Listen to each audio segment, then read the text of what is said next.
Followers, non-followers, Diyos maray na aga po sa inyo boss at Merry Christmas po sa ating lahat mga katropa Max.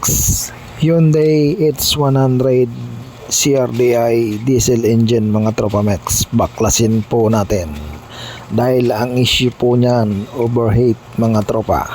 Baka magtataka kayo mga tropa o magtatanong po kayo bakit binabago po yung makina, overheat lang po yung issue. Malalaman nyo po yan mga tropa Max maya maya po ng konti.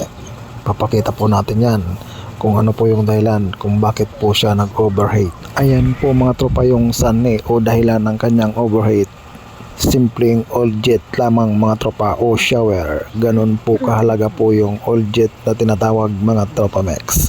Kita nyo mga tropa, buo pa po yung iba pero malapit na rin pong bumigay. Halos mahugot na rin po doon sa kanyang pinagkakasalpakan. Pati po yung tatlo, ganun na ganun din po yan. Gumagalaw na po siya.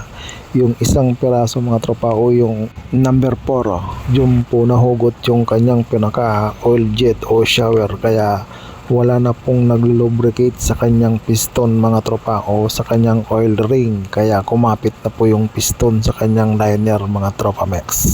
Kita nyo mga tropa yung damage sa kanyang piston at sa kanyang liner, kaya ang gagawin po dyan, iisliban po yung isang piraso lang mga tropa dahil yun naman talaga po yung may sira.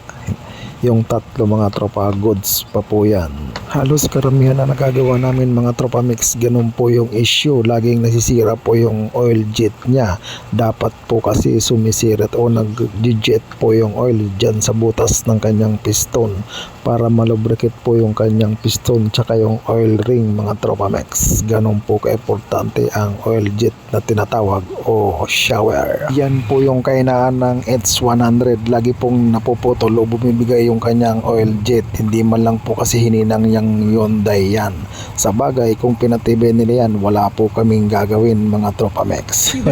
Joke lang po mga tropa. At yun, sana may napulot kayong kunting aral sa nakita nyong video mga tropa Max. Palike and follow naman po dyan at pa-share na rin kung inyo pong naibigan. Marami pong salamat. God bless.